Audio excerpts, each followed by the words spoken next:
Yo, what's going on, baseball fans? This is Popular Stranger, and welcome back to another episode of my franchise with the Colorado Rockies. I gotta start off and apologize. I definitely have been slacking on this series. Haven't been playing the game a lot. I know a lot of you guys have been looking for the next episode, and it's finally here. As you see, we kicked this episode off with a solo home run in the top of the first, with Willeen Rosario again hitting a solo home run. I tell you, I moved him in the 2 slot recently, and he's really been producing, so I may have finally figured out my lineup a little better. I told you guys in the last episode that I've really been struggling with runs and scoring. Look at that terrible error. I'm just going to spoil something for you guys. This inning is just awful, full of errors for me. And you guys are probably going to laugh at some of the things that happened. But anyway, this is game number 49 of the season. And we are kicking off I believe a 3-game set and maybe a 4-game set. I don't remember.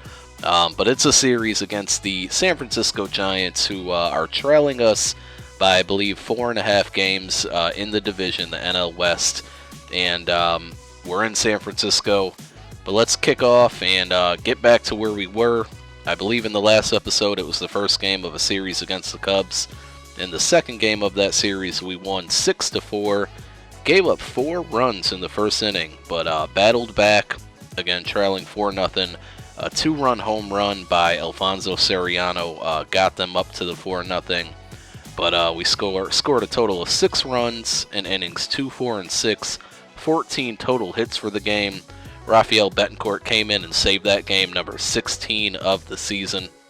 In the last game of that series, we would complete the sweep against the Cubs. Dexter Fowler hits his first home run of the season, a solo shot in the top of the first. They did take a 2-1 lead in the bottom of the 4th inning, but in the top of the 8th, down 1 run with bases loaded and no outs, Willeen Rosario hits a big 2-run double to take the lead. And eventually win that game 4-2. Betancourt would get save number 17 in that game. And then it was back home to Colorado to take on a 4-game series, so that's where I was probably getting it mixed up. This one's a 3-game series. The previous, which I'm about to talk about, was a 4-game series against the San Francisco Giants in Colorado. The first game was a loss, 5-2. We took a quick lead, a 1-0 lead after the first inning. But they hit a very questionable 2-run home run. I really thought it was a foul ball, but it definitely did not turn out to be that way. Not sure why, but they hit that 2-run home run in the top of the 4th. Tacked on 3 more runs in the top of the 5th, and we could just never catch up. Cargo hit a RBI. It was his second RBI of the game, so he batted in both runs in that game, but the 5-2 loss was the final result. The next game was another loss, 6-3. We allowed 4 runs off of very stupid errors. Cargo did hit a solo home run in that game, number 10 of the season. Edgmer Escalona pitched 2 really good innings. He got his ERA down to 1.05 in a total of 26 innings pitched, but statistics were good in that game for that pitcher, but unfortunately it was still resulting in a loss, again 6-3. The third game of that series, if we're noticing a trend here, was another loss to the San Francisco Giants. 5-2 this time. Tied at 2 in the top of the 9th, so it was a close and low-scoring game throughout of it. They get 3 across, started by back-to-back bunts, so they were playing small ball on me. And then a wild pitch, which, again, I didn't think really was a wild pitch, but it turned out to be. My catcher couldn't hold on to it. It looked like it was a strike in the zone. But they got 3 across in the top of the 9th to win 5-2. And then in the finale, we weren't going to go down getting swept. It was a crazy high-scoring game where they had a total of 18 hits. We had 21 hits. Cargo had a solo home run in that game. He finished the game with 2 runs batted in. Eric Young Jr. hit his first solo home run of the season. He finished with 3 runs batted in that game. And Tyler Coven off the bench had 3 RBI himself. The final score is 15-8. So Giants take 3 of 4 against us at home in Colorado. Not very good going against a team that's trying to catch you in the standings. Next up, we would stay in Colorado but take on another NL West opponent. The Arizona Diamondbacks would travel to Colorado in a 3-game series. In the first one, John Mayberry Jr. hit a nice 2-run double in the bottom of the third to take that lead. They would cut that lead in half in the top of the fifth, 2-1, but in the bottom of the sixth, Troy Tulowitzki hits a solo home run to take a 3-1 lead. Rafael Betancourt comes in and gets save number 18 of the season. He did allow 1 run in the bottom of the ninth, or I'm sorry, in the top of the ninth. So the final score there was 3-2. Another close game against the Diamondbacks in game number 2. Willian Rosario would hit a pretty big 3-run home run in that game. Miguel Gonzalez goes 8 innings pitched, allowing 2 runs, 11 strikeouts, and Betancourt would come in and get save number 19. The final score in that game was 4-3.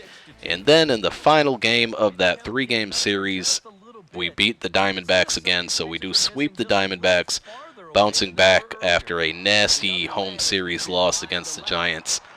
A very high-scoring game for us, a 13-5 win. In the bottom of the third, we batted around and scored 6 total runs. John Mayberry Jr. hit a big 2-run home run in that game as well. 7 different players on the team had at least 1 RBI, so it was a really big team contribution. And after that game, that brings us to where we are in this game, taking on the San Francisco Giants in San Francisco, trying to battle back. If you've been paying attention to the gameplay, terrible errors that I mentioned at the beginning of the game. Got down early 6-1 and just really trying to battle back. This is a really exciting game to play. I kind of felt like I was in a real-life baseball situation, just trying to complete comebacks and manage different things that were happening. And we just really missed some opportunities earlier in this video with guys on base in scoring position. And once again, Cargo fails to come up big with another strikeout. I believe that was his second strikeout of the game, where there were people in scoring position and he just could not capitalize. You can't ask for much more than to have your best hitter up at the plate with runners in scoring position, trailing and hoping to make that comeback, and just to strike out. A couple questionable strikeouts while I was caught looking, I thought were not strikes, but you know, what can I do? So anyway, this gameplay is wrapping up. We're trying to get to the 9th inning and solidify a comeback here, as we're going to get 3 more batters up. But I hope you guys enjoyed the video. I hope you guys are interested to see what's about to happen in this next minute. Make sure you click that thumbs up. Again, I really do apologize. It took me forever to get this episode out. It won't take that long next time. I didn't forget about the series. Just been busy with a bunch of different things, and you know how that can go. If you're new to this series, if you missed out on any other episodes, what you can do for me is check out that playlist down below in the description. That gives you a list of all the episodes in this series up to date. So we'll be back in about 10 games or so upcoming on the schedule series with the Astros, Dodgers, Reds, Padres, and Nationals, and then followed by the Phillies. So I'm thinking either the Nationals or Phillies will be the next game or next episode. Maybe you guys can decide. Leave it in the comments. Do you want the next episode to be against either the Phillies or the Nationals? Let me know. I guess whoever gets the highest vote will go with that. So we fall to the Giants once again. Hopefully we can turn things around and knock them around for the next 2 games. I'm out, guys. Thanks for watching. Peace.